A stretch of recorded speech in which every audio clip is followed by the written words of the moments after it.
What's going on, everybody? RogersBase here, and today it's finally time for me to sit down and share my thoughts on my favorite games of 2024. Now, this year in particular felt like it was made for me. There was a lot of stuff that came out this year in terms of RPGs and anime type games, but I think when you look at 2024 overall compared to 2023, I do think it was a quieter year for the industry, right? Last year we had so many heavy hitters. We had Baldur's Gate, Alan Wake 2, Tears of the Kingdom, Mario Wonder, Resident Evil 4 remake, Lies of P. I mean, there was like banger after banger every single month, it seemed like, and a lot of those games were from different genres, whereas I feel like 2024 was the year of RPGs. And so the good thing about that is a lot of these games appealed to me this year.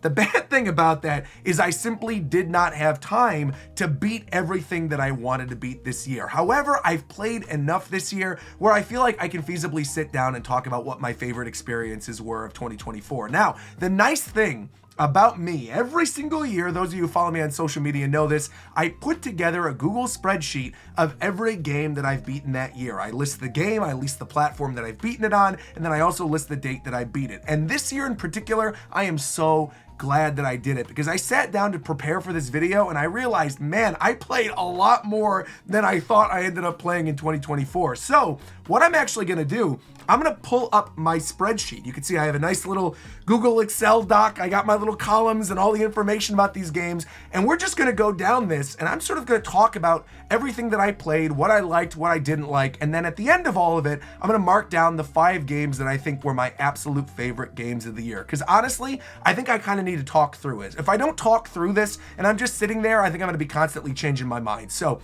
anyway, let's just start in January. What did I beat in January? In January, I beat Pokemon Home, which, okay, that shouldn't count, but it kind of does though. It took a lot of time to complete my national dex. So I completed my national dex in Pokemon Home.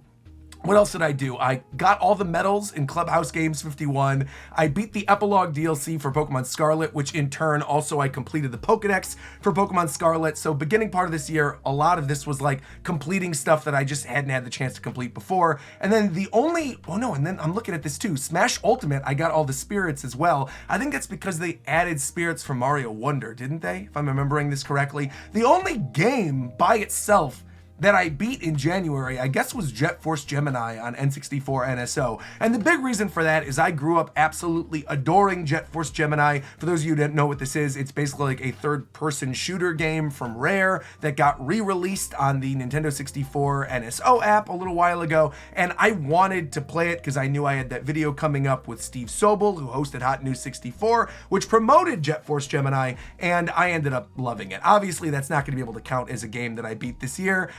In terms of one of my favorite games this year, because it's a game from, 25 years ago. So not going to count, but I did really enjoy my time with Jet Force Gemini. Now that moves us into February, where I beat the Lawfu arc of Honkai Star Rail. I played Final Fantasy VI Pixel Remaster, which I wish I could list that as one of the best games of 2024. I absolutely adored my time with that game, but unfortunately it came out last year, so I'm not gonna count it for this year's video. Maybe next year there's another Final Fantasy. Well, there's not gonna be another remake of Final Fantasy VI.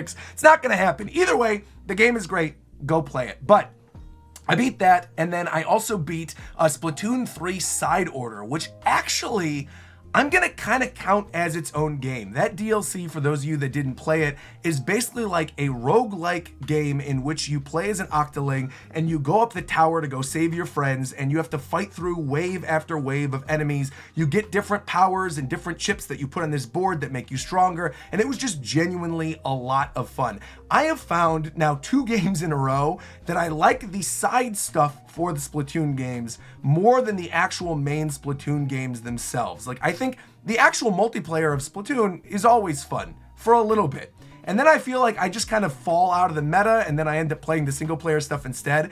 And all the Splatoon games always have really, really solid single player campaigns, but I've always found that these DLC expansion type things for the games are even better than the main campaigns and the main part of the single player experience in the base game. Octo expansion for Splatoon 2, incredible.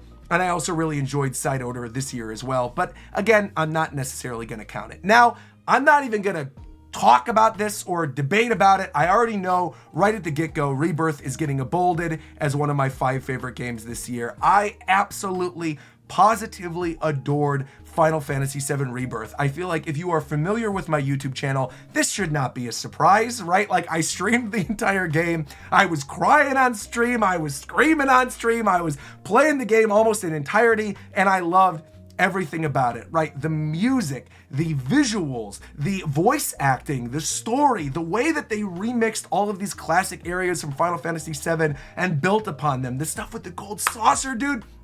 The gold saucer alone would have put this in my top 5 favorite games of the year, but everything else about it, whenever I try to put together my list for my favorite games this year, this is the one game that I think kind of stands head and shoulders above everything else for me. This is definitely, without giving away too much, my absolute favorite game overall in 2024. I think for me personally, nothing else even comes close in terms of my personal game of the year. There's 2 experiences that I think kind of come close, but they're still not on the same level as Rebirth. Nothing else on this list completely took over my mind and took over my soul more than Final Fantasy VII Rebirth. This is an easy lock for me for my personal game of the year. And I also think, honestly, it's got a pretty good shot of winning game of the year at the Game Awards next week. I'm recording this on Monday. The Game Awards are going to be happening on Thursday. You guys are probably going to see this on Wednesday. Yeah, I hope it wins game of the year. I'm rooting for it. I'll be live streaming. You guys can watch my live stream. We're going to be cheering on Final Fantasy VII Rebirth, but I feel like I've done so many videos on the topic. You can go just watch one of those and see me absolutely gush about this game because it would just take up the entire video. So, Rebirth, again, I beat in March, and I didn't really have time to play anything else. You can see the only other thing I did in March was I finally hit level 40 in Pokemon Go. I found myself playing a lot of Pokemon Go this year. I know they added the Dynamax stuff. I did some of the side little events. They had like the community days or whatever. I was playing some of that. A lot of my friends also got into Pokemon Go again after a long time this year, like Coast from Japan Time and Zeph from Japan Time. They hit me up. I've been sending gifts to all of them, and I'm having a good time with it. I did not love the new update at first, but I feel like now that they've actually added everything and I'm back in the regular routine of playing it daily, I am actually enjoying it. But yeah, I listed it on there because obviously I spent a lot of time getting up to level 40. Now, that is going to bring us to April. Now, the games that I beat in April were Princess Peach Showtime, Super R-Type, which was on the Super Nintendo NSO app, Endwalker, which I streamed a good portion of the ending of that, and then I also beat The Rising Tide, which was the DLC for Final Fantasy 16. I really enjoyed it, but I also feel like 16, the more I look back at it, especially after playing through Rising Tide, I'm like, maybe I didn't like this game as much as I thought that I liked it. I think overall, it's just a little too dark for me for Final Fantasy. I know that seems kind of bizarre, and I like the characters. Like, Clive is cool. I still walk around the house every once in a while. I'll see Obi and I'll go, sick him, Dorgle. So I like the world of Final Fantasy 16, but I do think like playing through Rising Tide sort of reminded me that, yeah, this isn't like a top 5 Final Fantasy experience for me personally. I think I much prefer sort of like the turn-based combat. And I know that seems really weird just coming off of talking about how much I loved Final Fantasy VII Rebirth. And that game, right, is obviously an action RPG. It's not a turn-based RPG. You can kind of play it like that if you just continuously pause and switch through your spells and things, but really it's an action RPG. And yeah, I don't know. I just liked it more than Final Fantasy 16. So hot take, I don't know. Let me know in the comments down below, but I did. Now, I did want to put Endwalker on here too, though, because I think it's interesting that I beat Endwalker and also beat Dawn Trail within the same year. Those of you that watch me on Twitch know that occasionally I'll stream Final Fantasy XIV, and I started Endwalker right after I beat Shadowbringers during COVID. This was like 2 years ago, and I just never went back to it. There's a stealth mission towards the beginning of Endwalker that I was just not having fun with. It felt unlike anything else that was in the game, and I just like could not be pushed to get to the very ending, but I'm really glad that I did. I think it was a really awesome conclusion to that first portion of the story, and I'm not going to say more. I'm going to wait until we get to Dawn Trail, because there are things I want to talk about in regards to how I feel about Final Fantasy XIV currently, and whether or not I'm going to continue to play it. So there you go, but we'll talk about that a little bit later. All right, moving on to April, we have May, in which, I'm looking at these. This might have to be bolded. This, people are gonna get mad at me if I do this though. Okay, I'm gonna say this, right? I know the Game Awards nominated Elden Ring Shadow of the Erdtree for Game of the Year, even though it's technically DLC. I think for the purposes of this video and putting together a list of my 5 favorite games of 2024, I am going to exclude expansions and I'm going to exclude DLC. Just because I feel like I played enough this year to come up with a solid 5 where I don't really want to go, into labeling expansions and DLC as their own game. But I will say, the 2 experiences that are right up there with Final Fantasy VII Rebirth for me this year were Honkai Star Rail's Penacony Arc and Elden Ring Shadow of the Erdtree. Now, we'll talk about Elden Ring when we get to Elden Ring, but here we are at Penacony, which is the first thing that I beat in May, and I just gotta say, dude, this is my favorite arc of any ongoing game I have ever played. Now, keep in mind, I don't play a lot of ongoing games. I'm not somebody that ever got into World of Warcraft, but obviously I played through all of Genshin. I'm completely caught up to Genshin. I'm completely caught up to Star Rail, and now I'm completely caught up to Final Fantasy XIV. Penacony, to me, the story of Penacony, the characters of Penacony, even during the portions where I was like, why are we spending so much time with Aventurine? Dude, Penacony as a whole just hit every note correct for me. The music was so good. The final boss was a great challenge. All the new characters they introduced, I feel like are going to be relatively important moving into the story moving forward. And without giving away too many spoilers for their newest update in Star Rail, it's very clear to me that at least 2 of the characters from Penacony are going to be with the main cast moving forward. And so this is kind of like a defining arc for this game. And I'll also just say it right here. I've said this on other videos since. People sometimes get in trouble for saying it. I don't care. This is far and away my favorite Hoyo game now. I feel like this year, unfortunately, and I guess we'll talk about it in a little bit when we talk about the Archon Quest 4.7, this year for me, I really started to fall off of Genshin Impact. And that's not to say I'll never go back to it, but I do feel like keeping up with Genshin is significantly more difficult for me than keeping up with Honkai Star Rail, because Star Rail, you could do your dailies, put it on auto battle, you get all the right relics, you could look up online like what goes good with what character, bada bing, bada boom, you're in.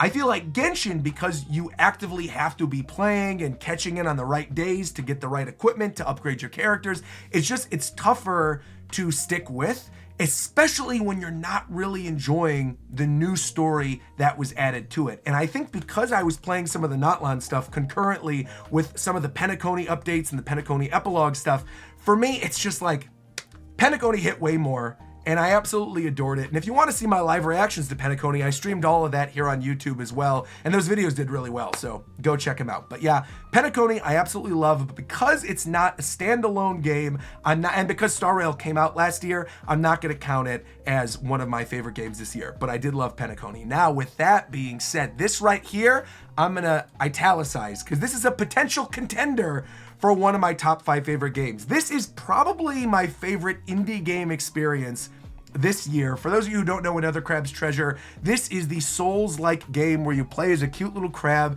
taking down sea life, and you're basically trying to stop this real estate tycoon guy from taking over and taking all the treasure from within the sea. You fight him on a giant pinball board. It's an awesome game.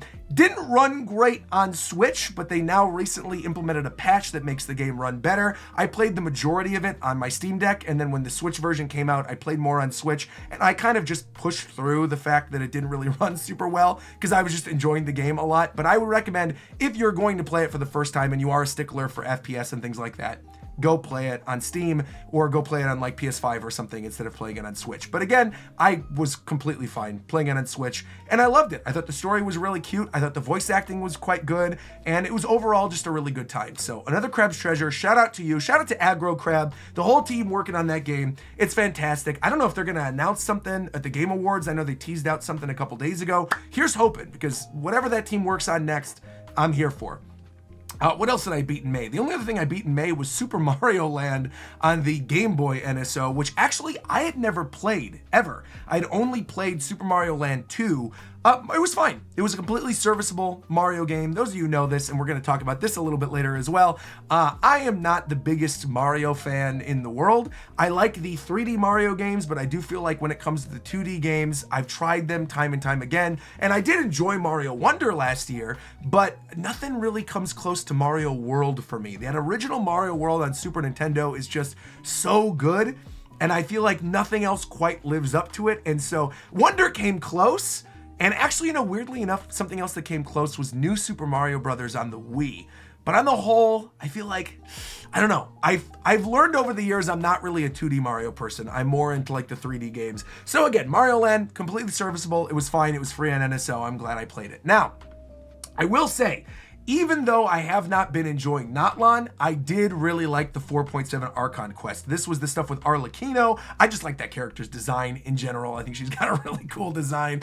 And that's kind of all I need from some of these waifu games. But this, oh no, excuse me, Garo's the next thing. I'm like, this next game blew my mind. No, Garo Mark of the Wolves, I just wanted to play through arcade mode because at this point of the year, I was getting really hyped for the new Fatal Fury game that's coming out next year, and I had known at this point in June that I was going to be trying that game out at Summer Games Fest and at EVO. So I was like trying to get back sort of in the routine of playing like a KOF Fatal Fury type game, which is why I played Mark of the Wolves. It's great. Bijane is awesome. She's my main there. Will she be my main in City of the Wolves?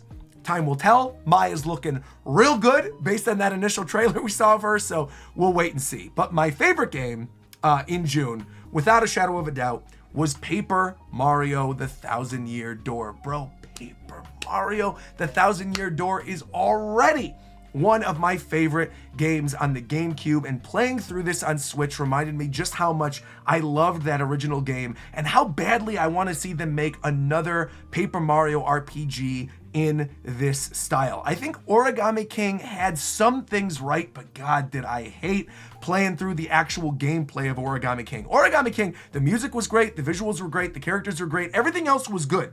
It was just the actual gameplay of Origami King I was not a fan of. And Thousand Year Door, hopefully this remake did well enough for them to want to make another Paper Mario game.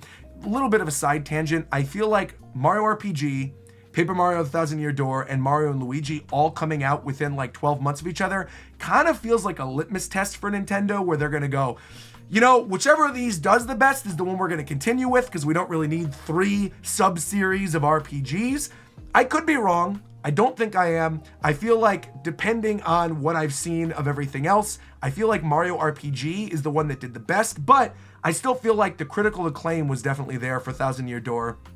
And I just thoroughly enjoyed my time with this game, playing through it all again, seeing all my favorite characters again, the new remixed music tracks, the visuals I thought were really beautiful. Overall, had a great time. I'm not even going to list this one for my favorite game this year though, simply due to the fact that it's a very close to the original remake. It's not like they're really changing too much with this game, whereas obviously Rebirth is a totally different game. I saw some people yelling at me on the Game Awards little short that I did a couple days ago when I compared, some of the games that deserved to get in there versus some of the games that actually did get in there, and people were getting angry at me saying that Persona 3 Reload was, far closer to the original Persona 3 than Final Fantasy 7 Rebirth was to the original Final Fantasy 7. It is what it is. I don't know. What's the term for gaming literacy? People always throw out media literacy when you don't understand something. I feel like gaming literacy needs to be a thing, because Persona 3 Reload obviously is much closer to the original game, just like Paper Mario is much closer to the original game than Rebirth is to Final Fantasy 7. I digress. I don't want to get too much off topic. We have a lot of other games to get through. So anyway, July. Looks like I played a lot of stuff in July. And actually, wait real quick, before we move on to July, because again, there's a lot of stuff here, I do want to give a special shout out to Princess Peach Showtime, because I realized I kind of just zoomed past that when I was talking about stuff. I liked this game. I thought it was fun. I thought it was significantly too easy, and I also didn't really love the final boss. I think the final boss and the villain just in general was kind of lame, but the game itself, I actually did think was very fun. Would I ever go back and play it? Probably not, right? I'm not a 10-year-old girl, so I probably won't go back and play Princess Peach Showtime. But, it was cute. It was cute for what it was, and I'm happy that it exists. And I gotta be honest, I enjoyed playing through that more than some of the 2D Mario games. So, it is what it is. Anyway, moving back to July. What did I beat in July? I beat my high score in Ninja Jaja Maru-kun on NES on the Switch, which I love Ninja Jaja Maru-kun. It's like one of my favorite old NES games. I actually played this for the first time on the Wii Virtual Console. It's like a side-scrolling arcade game where you play as a ninja. Super duper cute. But there was just one afternoon in July where I was like, I feel like beating my high score and like getting all the way through the final screen where you save the princess in like the bonus round. I did it, so I'm counting it as a beaten game. I loved it. I actually did that with something else in July, which was Mach Rider as well, because they put Mach Rider on the NSO, and I had never played Mach Rider despite loving the music in Smash Brothers, and I'm glad I beat it. It was cool, because obviously that game was like a predecessor to F-Zero. F-Zero I don't think necessarily would exist without Mach Rider, and obviously Mach Rider, some of you know this, the name comes from an old toy that Nintendo made back in the day, and at this point, you know, we were starting to hear rumblings about the Nintendo Museum, so I wanted to get brushed up on some of my old Nintendo lore, which is why I played it. But I did play a lot of other games in July. I finally went back and beat Dragon Quest XI-S, which is Echoes of an Elusive Age, because at this point I had already played a demo of Dragon Quest III HD 2D at Summer Game Fest. I was hankering for some type of Dragon Quest experience. Really enjoyed myself with that game. I do feel, don't come for me in the comments, I feel like it's slightly overrated. I feel like it's a really good, solid RPG, but when I think of the other RPGs that I played this year, it's not really like sticking out, even in comparison to the HD 2D remake of 3. I feel like, again, it was a good game, but because I am not like the biggest Dragon Quest fan in the world, I feel like without spoiling anything, some of the story beats towards the ending didn't really hit for me, I think the same way they would for someone who's a longtime Dragon Quest fan, so it is what it is. I also went back in July, because by this point they had announced MEO was a Famicom Detective Club game, and I went back and I replayed The Girl Who Stands Behind and The Missing Heir. It only took a couple hours because obviously I knew all the story beats. I really enjoy both of those games. I feel like The Girl Who Stands Behind, now that I've played them both, is the stronger game compared to Missing Heir. But the new game in the Famicom Detective Club franchise that came out this year, I think is better than both of them. But I would still recommend both of them if you're a fan of visual novels and again, you want just to get acquainted with like a little bit of Nintendo history that maybe you didn't necessarily know about before. Now, the big hitters though, in July, not Monster Hunter Now, as fun as it is playing that game on mobile, not Monster Hunter Now. The two big heavy hitters were Dawn Trail and Shadow of the Erdtree. Now, I'm gonna start with Dawn Trail because I feel like I have less to say with this one. It was cool. I enjoyed myself with Dawn Trail. I thought the Final Fantasy IX stuff towards the ending was also really fun, like seeing all the different allusions to that game and all the different parallels within the story. That was clever and cool. I like Wook Lamont as a character, but also I can understand why people got annoyed with that character, just because the cheeriness is good, right? Like, you're excited to have this happy, cheery character with you, but I think coming off of Endwalker, especially because I had beaten it for the first time like 2 months before, the vibes just weren't hitting the same way. It felt like a summer vacation, which is totally fine, and those vibes can be immaculate. But I think a summer vacation in a year where I'm playing all these other really deep emotional games just didn't hit the same way for me. So Dawn Trail was cool, but I will say, I don't think this is to the quality of Dawn Trail though, because I did really enjoy my time I spent with Dawn Trail. I will say I've kind of like fallen off of Final Fantasy XIV for the time being. Not to say that like I'll never go back and play it again. I think at some point I probably will. We have the Little Mammoth Boys Guild in Final Fantasy XIV, and a lot of my friends play regularly, so maybe when they do the next expansion, I'll play all like the post-Dawn Trail stuff and then eventually end up streaming that. But I don't know. I feel like maybe it's because this year had so many long games and long RPGs that I was playing through. It was just one of those things where something had to fall off. And if I was keeping up with Genshin and keeping up with Honkai and keeping up with Final Fantasy XIV and playing Monster Hunter Now and Pokemon Go all in the morning whenever I'm taking Obi out, it's just, there was too much stuff to keep up with. And so something had to go. 14, unfortunately for me, was the thing to go. But again, I enjoyed it. Wasn't my favorite expansion, but I did enjoy it, I think, more than some of my friends did. So I'm going to say that. You could hear Obi, I think, agreeing with me in the background. But now we got to talk about the elephant in the room, Elden Ring Shadow of the Erdtree, because obviously there's a lot of people upset at this considering the fact it got nominated for Game of the Year this year, but I kind of understand why it did, because the game is just so good. Yes, it is DLC for a game that came out 2 years ago. Yes, you do need to play through a good majority of that original game to actually play this, so it's not just something you could boot up separately like something like a Future Redeemed or Phantom Liberty, but still in all, Shadow of the Erdtree, 10 out of 10. Actually, 9.5 out of 10. I loved so much about this, except for that final boss. And I know some people are going to be like, oh, skill issue, get good, whatever. Bro, I platinumed the original Elden Ring pre-Millennia patch, all right? This is not just like a skill issue thing. I just think it's kind of dumb that you had to respec in order to actually beat that boss. If you're not using the blood build or whatever, there's no way of actually beating this thing feasibly. And there were so many other games that I wanted to play this year that I just knew it was easier to respec for that final boss. But everything else about this, I completely 100% loved. I loved the whole thing with the Shadow Tree fragments, where you have like the separate Shadow Tree levels that encourage you to actually explore, so you can't just go bum rush to the bosses. I loved the Golden Hippo. That Golden Hippo boss was so much fun. I just had an absolute blast with Shadow of the Erdtree. I think it's completely deserving of its Game of the Year nomination, despite the fact that it's DLC. But to appease people,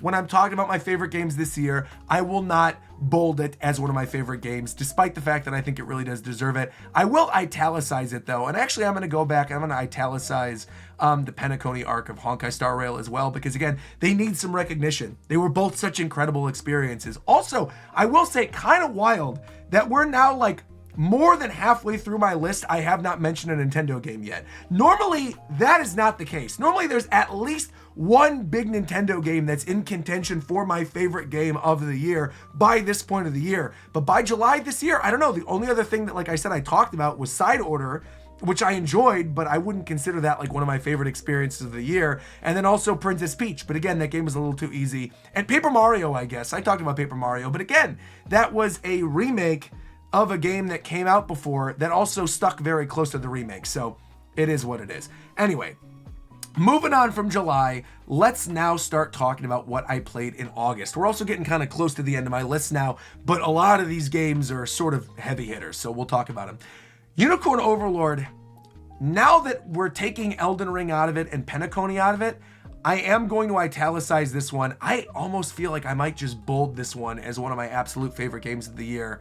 Looking at, no, we have other good stuff. I'm not. I'm going to italicize it. It's in contention for one of my favorite games this year. But bro, Unicorn Overlord, first off, I love Vanillaware games. I love the art style of those games. I love the music in those games. And I really did enjoy myself with this one. And this is kind of the game I think I played over the longest amount of time this year. I played consistently from release to the day that I beat it, which was in August. It was the only game that I beat in August. I beat it on August 5th. It was literally the only game that I beat that month. I played Unicorn Overlord, like I said, nearly every month. It was always in my thoughts. It was something that, like, before I went to bed, I was popping open my Switch, playing for a mission or two. I loved all the different characters. I thought the ending story twist was very interesting. I'm not going to give it away here, obviously. I'm not going to spoil people who haven't played it, but I was hankering for, like, a good strategy game this year, and you guys who watch my channel know I'm a huge fan of the strategy genre, and so for me, Unicorn Overlord just hit like a sweet spot. And it was just something that I had a really, really good time playing, especially considering the fact we didn't have a Fire Emblem this year. I feel like this was kind of like my Fire Emblem replacement, not to detract from the game itself. Obviously, the game is amazing in its own right, but for me, that's literally the role that Unicorn Overlord played for me this year, was that of the Fire Emblem replacement. I'm thinking about it more. I am just going to bold this one. I'm thinking about other stuff that I played and how long I played this and how much I enjoyed it. Unicorn Overlord's definitely on my short list if we're removing Erdtree and Penacony. Okay. Now, this next one, I want to bold. Some of you probably don't even know what this game is. It's called Peglin. It is a roguelike pachinko game, which sounds very bizarre, but I'm telling you, it is so addictive and so fun. I actually got a code for this back after the Indie World presentation that got announced for Switch alongside like Pizza Tower and a couple other games. And I remember thinking like, oh, this looks cute, but I don't know if I'm gonna completely be obsessed with this.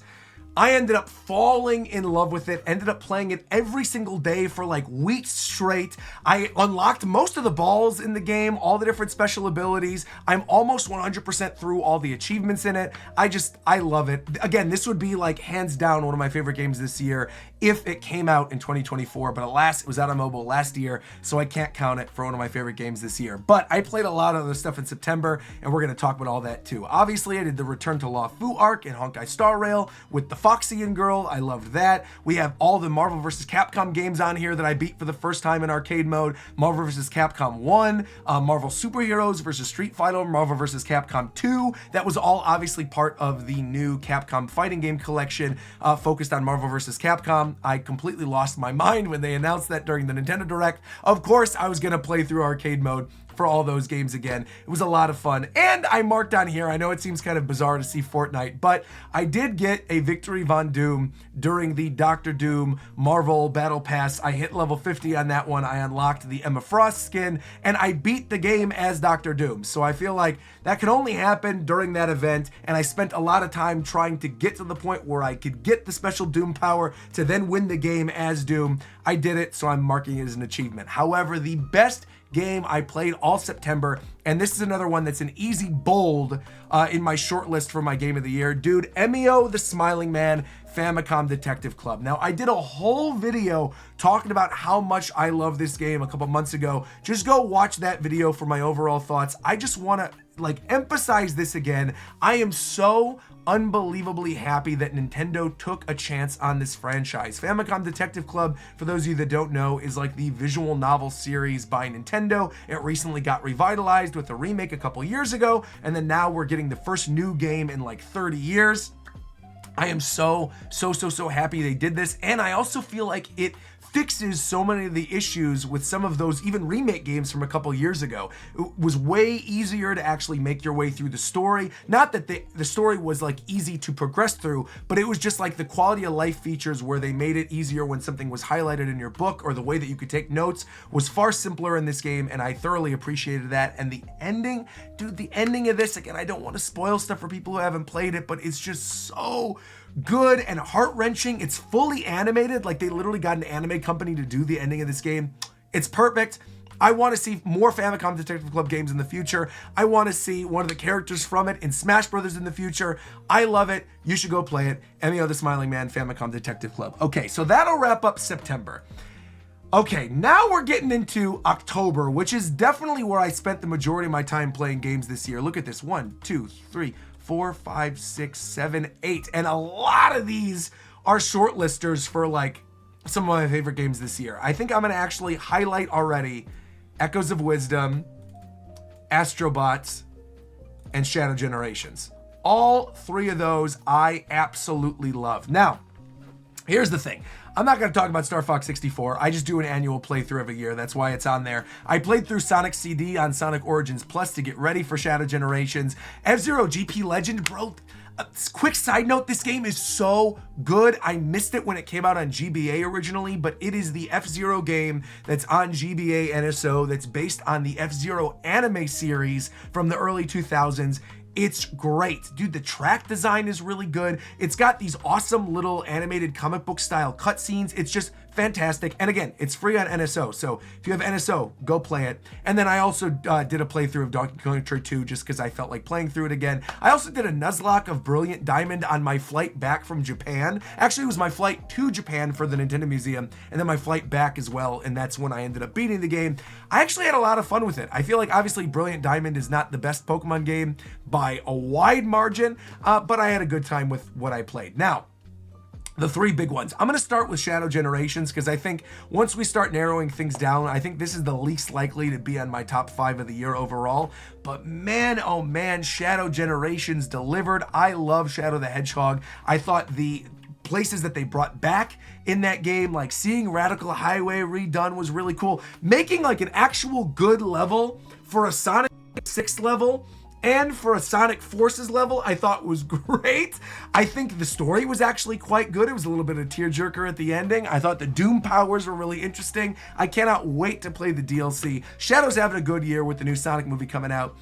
I'm thinking about it now. I am going to no. I'm going to keep this one for the time being. I'm going to keep it italicized, but it's low in terms of my short list for game of the year. It's amazing, but I think these two games in particular stand above it for me, and there could only be 5. So, all right, I'm going to start talking about Echoes of Wisdom, because I think to me, this is up there with MEO for my favorite Nintendo game this year.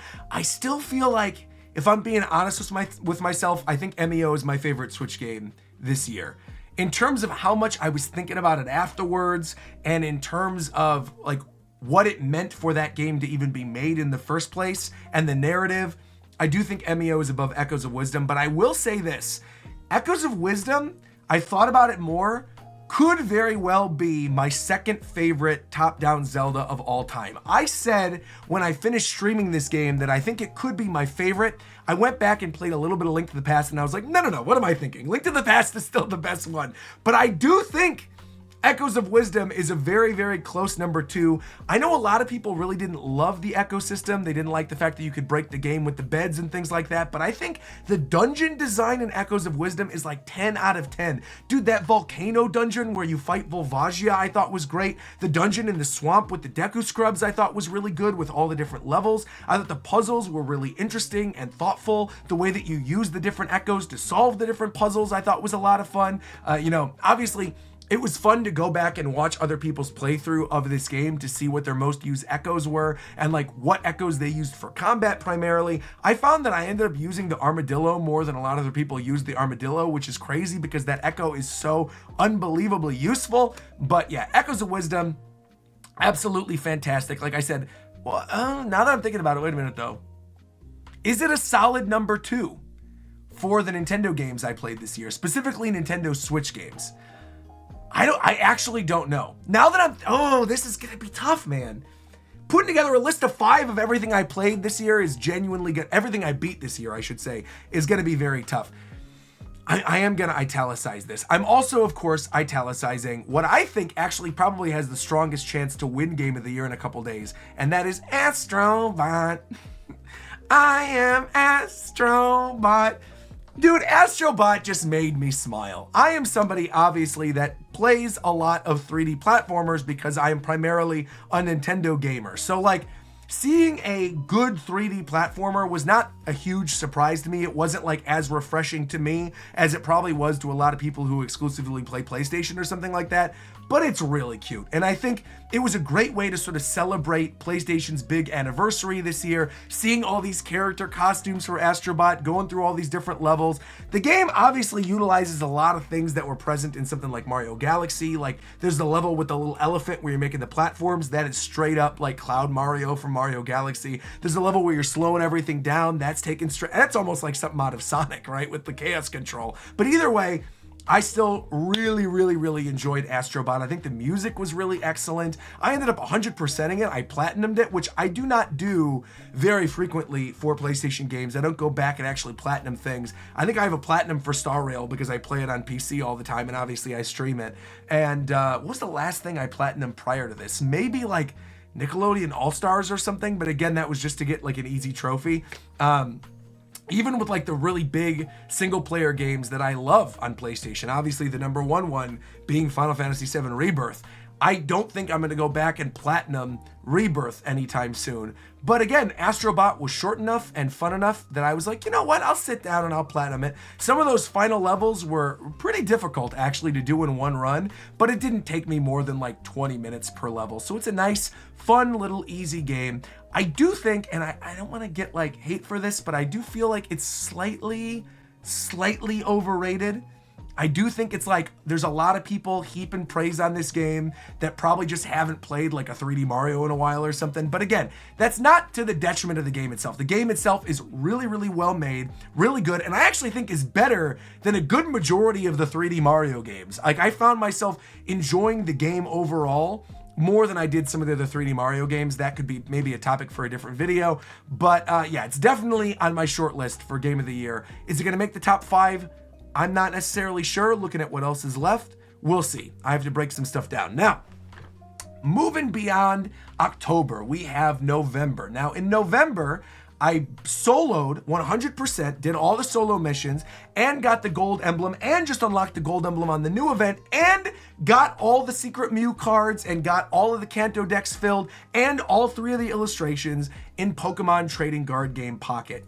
This, I think, is my mobile game of the year. In fact, I don't even have to think about it. It is most definitely my mobile game of the year. Now, that might be surprising to people who listen to my podcast, who listen to Japan Time, and heard me rant about the gacha drop rates for this game. However, since that rant, which I should also preface this, I don't pay any money in Pokemon TCG Pocket. I have not spent a single cent in that game. The only thing that I spent in TCG Pocket up to this point was on the very, very first day it came out, it gave you the 2-week free trial for the premium pass. So I did the free 2-week trial, and I think it charges your credit card like a cent or something. But then I canceled the free trial right before those 2 weeks were up. So I got all that stuff for free.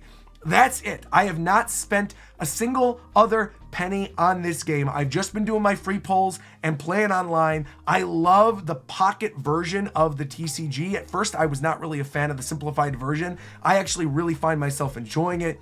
I like the meta currently. I think there's quite a few actual usable decks. I know there's a lot of people that complain about the Mewtwo deck.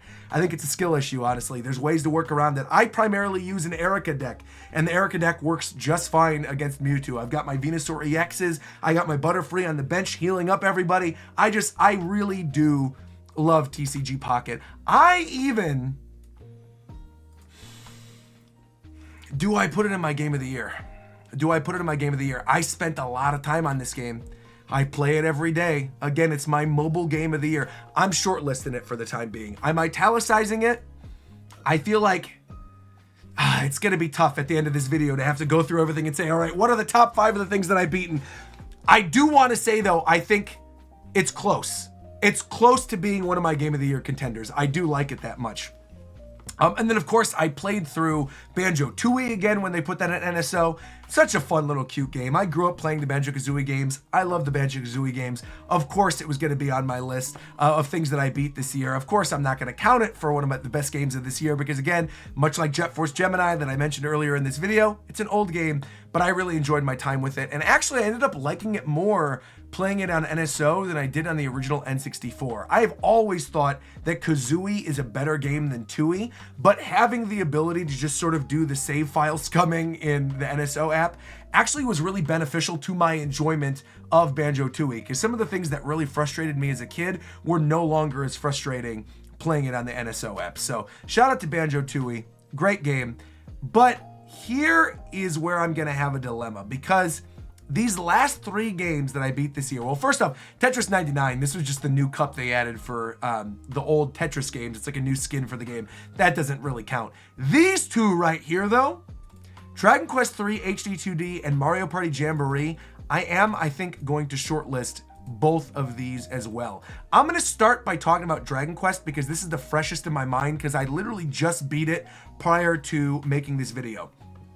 I think this is my second favorite Dragon Quest of all time now. My number 1 favorite overall is Dragon Quest IX, which is the one that was on DS that Reggie Fils-Aimé spent like 200 hours playing. I see why he liked that game. I loved that game. I liked the pre-Street Pass features for that game, and I thought the story was interesting. I liked the little fairy character that was with you in it. Overall, I really like Dragon Quest IX, but I never went back and actually fully beat Dragon Quest III. I've only gotten up to like Barbaros in the original version of Dragon Quest III. So playing all the way through, getting to the Zoma fight in HD 2D, I really had a good time. You guys know this. If you're a fan of the channel, I am a sucker for the HD 2D art style. Triangle Strategy was my favorite game of the year that game came out. I played all of Live Alive on stream and really enjoyed it. I love both of the Octopath Traveler games, but honestly, Dragon Quest III HD 2D might be in my top 3 overall favorite HD 2D games. I think it's, for me personally, it goes Triangle Strategy, Octopath Traveler, and then I think this. I know I'm one of the weird people that likes the original Octopath Traveler more than Octopath Traveler 2. Both are great games. That's not a slight to Octopath 2, but I do think I like Octopath 1 slightly more. I do think it's a little more grindy. I do think it's a little more basic, but I found myself liking the characters in Octopath 1 more than the characters in Octopath 2. This is a video about the best games of 2024. Why am I going off on a tangent about Octopath Traveler? Dragon Quest 3 HD2D. Lots of fun. The only thing I will say, I didn't love the voice acting, at least in English. The Japanese voice acting was fine, and I actually swapped to the Japanese voices about halfway through when I was playing. When I heard the English voices for the first time during my demo at Summer Game Fest, I was like, oh, this is actually really cool. I'm enjoying this. But now that I've actually played the game, the voices, they just aren't working for me in English. That's not to say that they didn't do a good job. It just, the vibe isn't right for Dragon Quest. This is a game that's huge in Japan. I wanted to play in Japanese, and I felt like the experience was better played with subtitles than it was with the English dub, for me personally. With that being said, I'm thinking about it more. I'm definitely going to do this. I'm not just going to shortlist this one. I'm putting this as one of my favorite games of the year. Super Mario Party Jamboree, I think, is right up there. It's like neck and neck with MEO for my favorite Nintendo game this year. I think it's like MEO and Mario Party. I can go back and forth. Mario Party Jamboree, I will say, is the most I've played of a Mario Party game probably within the last like 2 decades. I really liked Mario Party 3 and I liked the GameCube ones, but I feel like far and away, now that I've played more of it with friends and with my viewers and with like family in real life, Mario Party Jamboree is just the absolute pinnacle, I think, of modern like Mario Party games. I just think like the board variety is really good.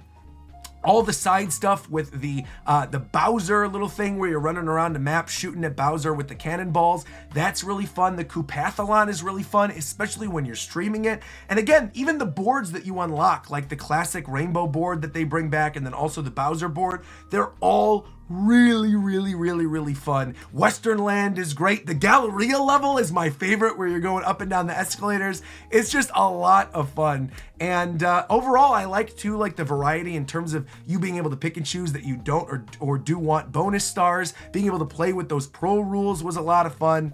I've had a blast with Mario Party Jamboree. I think the actual character roster of Jamboree is also the best we've ever had in a Mario Party, with Ninja and Pauline and of course my main girl Rosalina.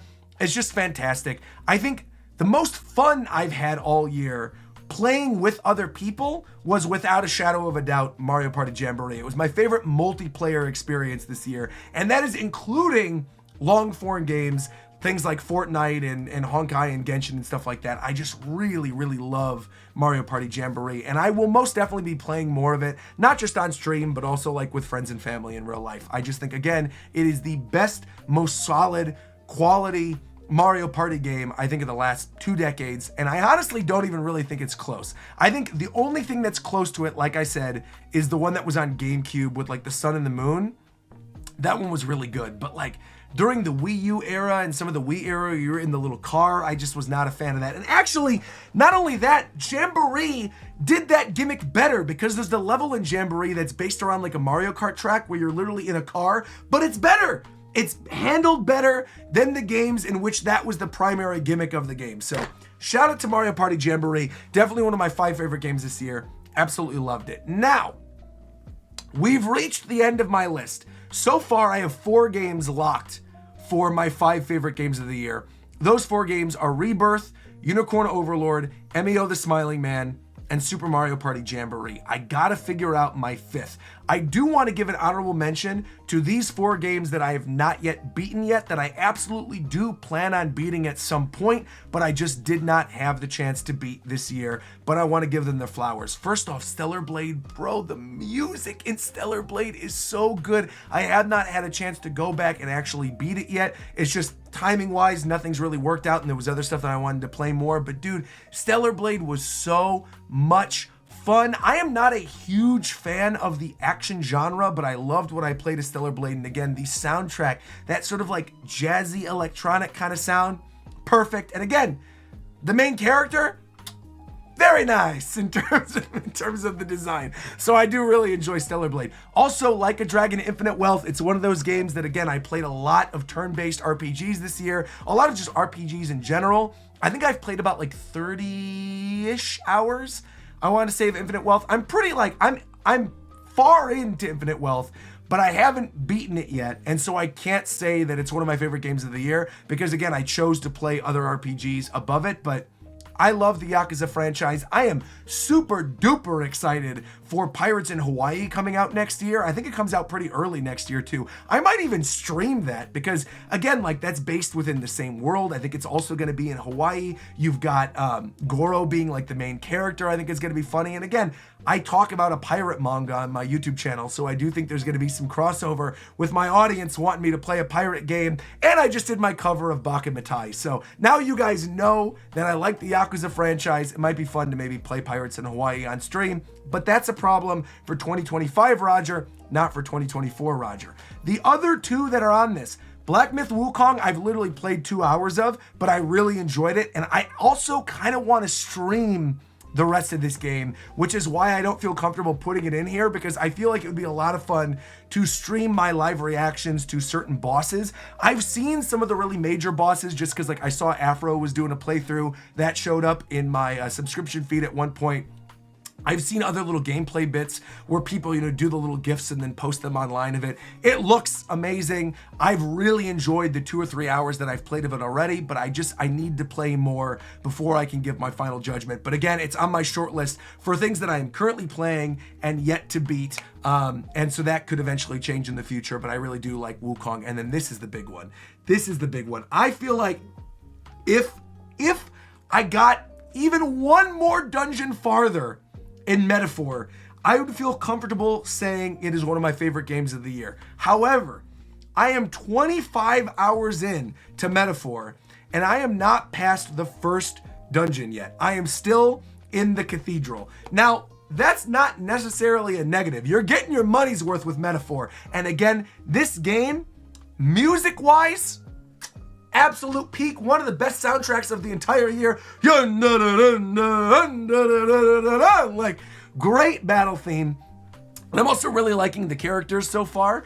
I have not gotten, though, to the 2 characters that people have told me I am really, really going to love just yet. There's like a bat character that I haven't gotten to, and there's also like a pop idol girl. I feel like when I get to both of them, they're gonna be my favorite party members, like bar none. But right now, I am still really enjoying the party. I think Louis is like such a great villain. He's just one of those sadistic, just like straight up villainous villains. So far, I am not empathizing with him at all. I just like watching him be evil. And so I do plan absolutely on playing more Metaphor in 2025. But again, the reason why I listed these 4 right here at the bottom is not because I didn't love them. I think all 4 of these, honestly, I could italicize as like potentially being some of my favorite games this year once I play more of them. I feel like I could safely say that about Infinite Wealth. I feel like I haven't beaten Infinite Wealth, but I am close to beating Infinite Wealth. And so I feel like I could safely shortlist that one despite not having beaten it yet. But Wukong, Stellar Blade, and Metaphor I just got to play more of. Well, actually, no, Stellar Blade I probably could too. I would just consider all of these shortlisted, all right? It doesn't even matter. They're all great games. But I'm not going to put any of them in contention for my top 5 because, again, I have not beaten them yet. So what does that leave? Rebirth, again, no brainer, my number 1 favorite game of this year. I've said that multiple times. It's not even close. If you're just looking for like what my favorite game of the year this year is, it's Rebirth, obviously. But in terms of my top 5, Unicorn Overlord, MEO, Mario Party Jamboree. What is my shortlist again? Dragon Quest, Pokemon trading card game, Echoes of Wisdom, Astrobot, Shadow Generations, Erdtree, and Penacony, which I already said I shortlisted them just out of respect, but realistically, again, they're not standalone games, so I'm not going to count them. Another Crab's Treasure I really enjoyed. I did, but there were a lot of tech issues with that game upon launch, so I'm going to take it off the short list. Shadow Generations, I really, really loved. Probably one of my favorite platforming experiences this year, but I am going to remove it. I feel like Astrobot was better for platformers. This is killer. Echoes of Wisdom, Astrobot, Dragon Quest III HD 2D, Trading Card Game Pocket. I really, really did love Dragon Quest. It was a great, cozy game for me this year. Is it different enough from the original Dragon Quest III to warrant a spot the same way that Rebirth did? I'm going to say no. It got a great coat of paint. They did a lot of quality of life changes, but I feel like that game has been remade multiple times. I'm going to say no. Astrobot Echoes of Wisdom, Pokemon Trading Card Game Pocket. It really is coming down to one of these. In my heart of hearts, I know what I want to do, but I don't know if I have the strength to do it. Because as much as I loved Echoes of Wisdom, and as much as I loved Astrobot, realistically, in my heart of hearts, in terms of what has taken up my mind space this year, I honestly think I have to go with Pocket. Let me bold it and see how it looks to me. And I'm going to go with Pocket. Because Pocket's been interesting for me because, again, I have not spent any money in it. So it's like my first gacha game experience where I have not put anything into it. And I'm still having a good time. Jamboree, Trading Card Game Pocket, MAO, Unicorn, and Rebirth. Yes. That's it. That's my 5. Those are my top 5 games that I beat in 2024 that are new 2024 games. Again, I would still say my top 3, if expansions were included, would be Penacony, Elden Ring, and Rebirth. But removing them from this, I think that's a solid top 5 for me. That's a solid top 5. Because I do think I like Mario Party Jamboree and I like MEO more than Zelda. As much as I enjoyed Zelda and loved streaming it, I do think I had more fun with them overall. And Pocket is just, again, it took up so much of my life this year. I love that game. And it came out last year. I mean, it came out like 2 months ago. I said last year. It came out like 2 months ago. I've been recording for a long time now, so I'm stumbling over my words. But either way, yeah, I haven't beaten Metaphor, Black Myth, Infinite Wealth, or Stellar Blade yet. One of those 4 could easily knock out one of these 5. But right now, Jamboree, Pocket, MEO, Unicorn, Rebirth. Those are going to be my top 5 of the year. Okay. Whew, that was a lot of fun. I hope you guys enjoyed this video. Let me know your top 5 favorite games of 2024 down in the comments below. Also, let me know if you enjoyed this format for my favorite games this year, going through not just all the games that came out this year, but all the games I actually played this year. Again, I keep up these little Google Drive spreadsheets every single year so I know what I've played and what I've beaten, so I don't go back to things that I've recently beaten, so I can actually go back and beat other things on my backlog. Either way, let me know your favorite games this year down in the comments below. Leave a like in this video if you liked anything I had to say, and please be sure to subscribe because I will be streaming my live reaction to the Game Awards in 2 days from the recording of this video. So look forward to that. Like, comment, subscribe, and until next time, I'll talk to you guys later. Nakam!